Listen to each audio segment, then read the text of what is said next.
नमस्कार दोस्तों, स्वागत है आप सभी लोगों का हमारे यूट्यूब चैनल गुरु नॉलेज में। आज हम फिर हाजिर हैं इतिहास के परिचय से संबंधित एक वीडियो लेकर। तो आइए देर न करते हुए शुरू करते हैं। इतिहास इतिहास को इंग्लिश में हिस्ट्री बोलते हैं। इतिहास संस्कृत के 3 शब्दों से मिलकर बना हुआ है। इति धन हा धन आस। इति मतलब ऐसा ही, हा मतलब निश्चित रूप से, आस मतलब था, अर्थात ऐसा ही निश्चित रूप से था।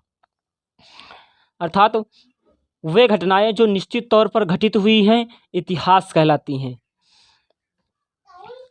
आइए इतिहास के संबंधित कुछ और प्रश्नों का उत्तर जानने की कोशिश करते हैं। जैसे कि हिस्ट्री एक कौन सा शब्द है, यह किससे मिलकर बना हुआ है, इसके पिता किसे कहते हैं, इसका प्रयोग सर्वप्रथम किसने किया।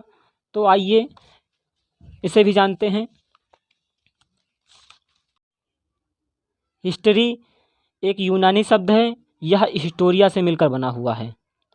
हिस्टोरिया एक हेरोडोटस नामक व्यक्ति थे जिन्होंने सर्वप्रथम अपनी एक पुस्तक लिखी जिसका नाम हिस्टोरिका था, और उन्होंने यह जानकारी दी कि अतीत में कौन कौन सी घटनाएं घटित हुई हैं, जिसके आधार पर हम सभी लोगों को प्रथम बार इतिहास के बारे में, अतीत के बारे में जानकारी हुई।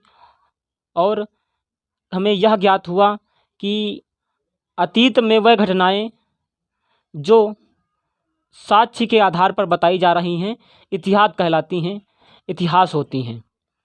इसीलिए चूँकि इन्होंने सर्वप्रथम इतिहास की लिखकर जानकारी दी, हिस्टोरिका नामक पुस्तक में इन्होंने इतिहास को लिखा, अतीत की घटनाओं को लिखा और हम तक पहुंचाया, इसीलिए इन्हें इतिहास का पिता कहा जाता है। चूँकि इतिहास का पिता हेरोडोटस का कहा जाता है। क्योंकि अब हमको ये भी पता होना चाहिए कि भारतीय इतिहास का पिता किसे कहा जाता है। तो भारतीय इतिहास का पिता मेगास्थनीज को कहा जाता है। यदि हमें पेपर में पूछा जाए कि इतिहास की परिभाषा कैसे लिखते हैं, तो कुछ इस प्रकार से हम लिखेंगे इतिहास की परिभाषा पेपर में कुछ इस प्रकार से लिखेंगे कि अतीत में निश्चित तौर पर घटी वे घटनाएं जिनके प्रमाण या सबूत हमारे पास हैं इतिहास कहलाती हैं।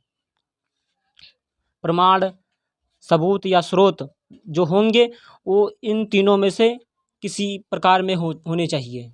नंबर 1 या पुरातात्विक स्रोत हों जिसमें अवशेष या मूर्ति या सिक्के हों। साहित्यिक स्रोत में धार्मिक या गैर धार्मिक स्रोत हों। और तीसरे नंबर में विदेशी यात्रियों का विवरण या किसी यात्री ने इन चीज़ों के बारे में बताया हो, या किसी चीज़ के बारे में यात्रियों ने बताया हो, या अपनी कोई पुस्तक लिखी हो उसमें बताया हो। कोई भी चीन यात्री हो सकता है, चाहे चीनी यात्री हो, चाहे अफगानी यात्री हो, या कोई यूनानी यात्री हो।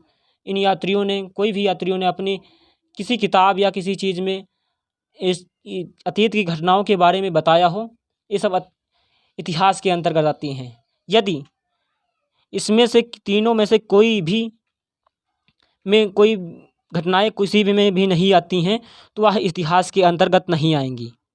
यदि इन तीनों स्रोतों में घटनाएं किसी में नहीं आती हैं तो वह घटनाएं इतिहास नहीं होंगी, वह अतीत होंगी।